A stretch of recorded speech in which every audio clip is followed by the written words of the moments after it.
Didn't know what time it was, the lights were low. Oh, oh. I leaned back on my radio. Oh, oh. Some cat was laying down some rock and roll. Not a soul is there. Eba! Olha quem o Reclame tem a honra de receber, direto de Londres, o Washington Oliveto. Washington, que alegria poder estar aqui, de certa maneira, pertinho de você, para a gente bater um papo gostoso, trocar uma ideia. Para mim é um privilégio, Bruna. E apesar da distância geográfica, a gente tem o privilégio de manter a proximidade afetiva, que sempre é muito boa, né? Então, estamos juntos de novo aqui.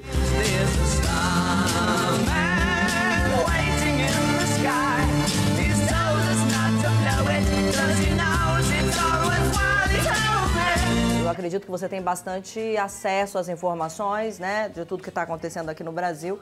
Como que você vê, né, desde o início da pandemia, toda a condução que está sendo dada ao povo brasileiro, às pessoas, enfim, a gente vê muitas coisas reabrindo e a gente com alto índice ainda de mortes e contaminação.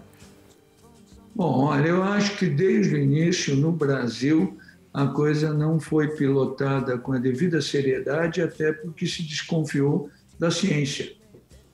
Nesse caso, você tem que confiar na ciência, acabou. E todo mundo sabe sobre um assunto que pouco se sabe, que uma das poucas coisas que são lógicas é exatamente se manter em casa. A outra coisa que, na minha opinião, foi feita de muito errado no Brasil, além de não levarem a sério essa recomendação, se transformou numa discussão política, de ambições políticas de diferentes partidos, de diferentes candidatos, de diferentes pessoas. Então, creio eu que países onde isso foi tratado com mais responsabilidade, agora estão tendo resultados melhores, apesar de ainda terem que tomar muito cuidado. Bom, e o que você tem achado da comunicação nesse período de quarentena? Isso eu tinha dito até bem no início, que esse período, sem dúvida nenhuma, seria um período muito mais para informar do que para vender, para ensinar do que para persuadir. E algumas empresas, líderes, outras não, têm feito isso no mundo com uma certa habilidade, com talento. Acho que o momento que melhor marcou isso foi aquela primeira famosa live feita pela Lady Gaga. Me impressionou muito uma coisa que foi a primeira vez que eu vi na minha vida duas empresas que são totalmente contendoras e inimigas, entre aspas, terem o mesmo discurso, que era um discurso de informação.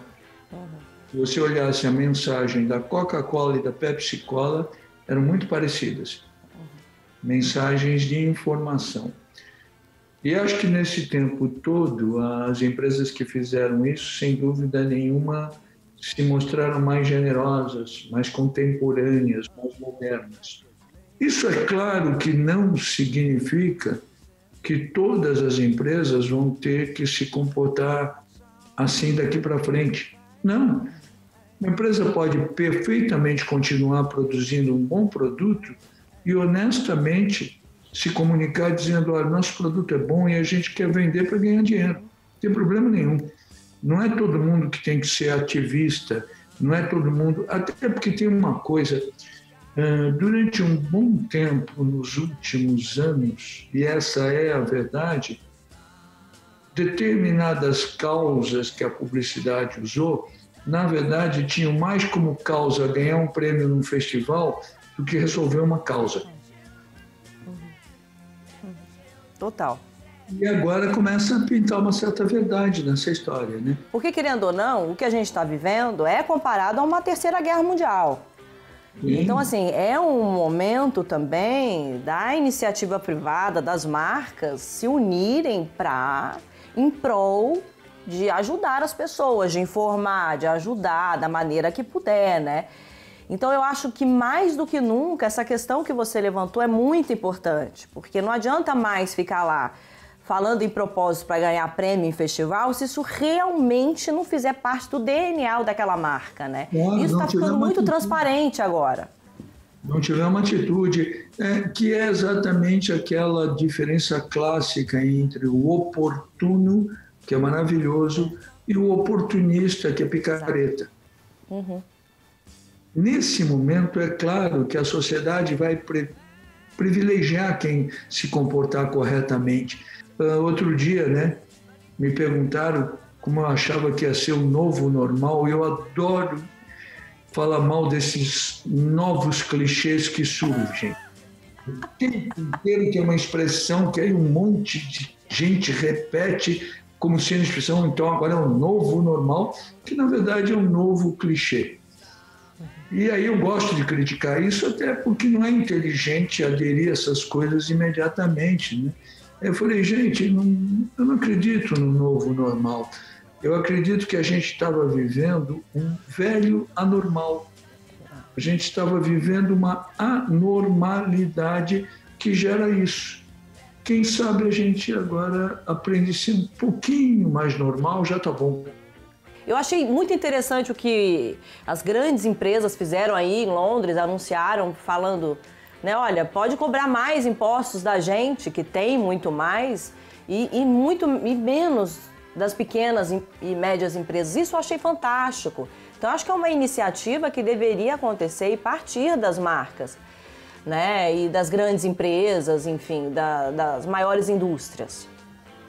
Não, e até porque é ilusão imaginar que exista uma economia próspera sem saúde. Exato. A primeira coisa é essa, não tem jeito. E sem dúvida nenhuma, essas empresas que tiveram esse comportamento, elas não estão sendo boazinhas, não, elas estão sendo lógicas. Elas não estão fazendo isso porque elas são boazinhas, generosas só. Não, elas estão pensando no futuro delas, na existência delas. Na verdade é o seguinte, olha, nos mercados em que os governos e as indústrias ajudaram com esse tipo de colaboração, nesse momento, não são números exuberantes, mas o dinheiro rendeu, neste ano até agora, em torno de 6,1%. Não é a maravilha do planeta? Não é, mas é melhor do que perder. Washington, e o que você tem visto de interessante, assim? Você era um cara super alheio às redes sociais, né, assim, e você nessa quarentena participou de várias lives, deu entrevista para uma galera. Como é que foi para você entrar nesse universo das redes sociais, por exemplo? Não, deixa eu te dizer, Bruna, eu sempre evitei, tirando o WhatsApp, e-mails e tal, as redes sociais por eu não gostar de invasão de intimidade e evasão de intimidade, que são duas características das redes sociais. Verdade. E sempre tive o privilégio de ter a tua amiga Dani, que trabalha comigo, para quem eu sempre terceirizei o gesto de me informar sobre isso.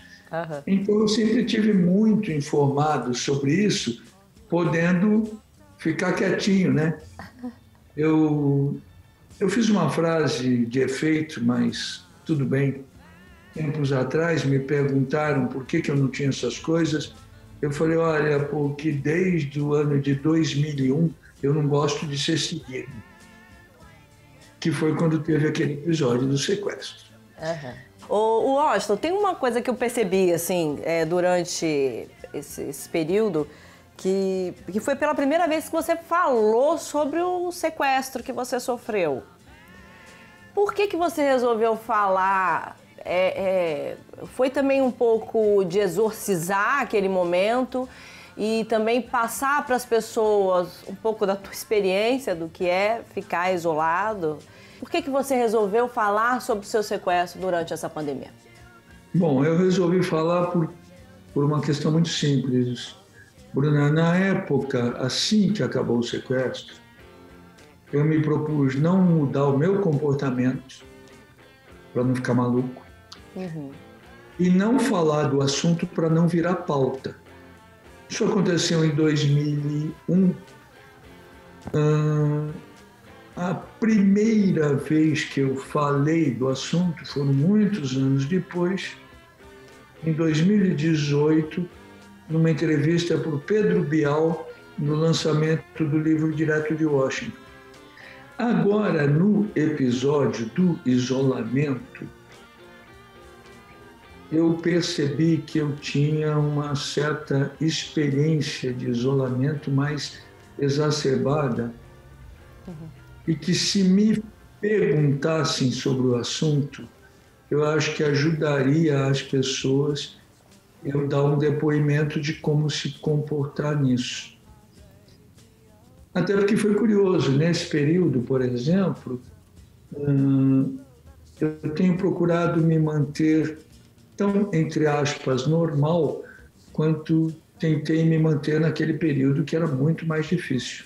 Foi muito curioso, né? A única vez que eu tinha tocado nesse assunto antes do programa do Bial foi por uma médica que me procurou muito séria e ela estava fazendo um livro com uma tese sobre síndrome pós-traumática, que é uma coisa barra pesada. Eu vi que é uma figura séria, né? E ela falou, eu queria muito um depoimento seu, porque você parece uma pessoa que superou bem uma síndrome pós-traumática. Eu falei, olha, escrevo para você. Ela falou, só tem uma curiosidade, como é que você saiu daquele episódio tão normal? Eu falei, não saí tão normal, é que eu não era tão normal antes do episódio. Talvez foi isso. Verdade. Aí, Washington, você consegue sempre ser divertido até nos temas mais difíceis, né? Muito bom. Gente, Washington, tá muito bom o nosso bate-papo, mas eu sei que todo mundo aí nesse programa tá com gostinho de quero mais. Por isso, não vou acabar com ele agora. Nós vamos continuar conversando no próximo Reclame, então não dá pra perder.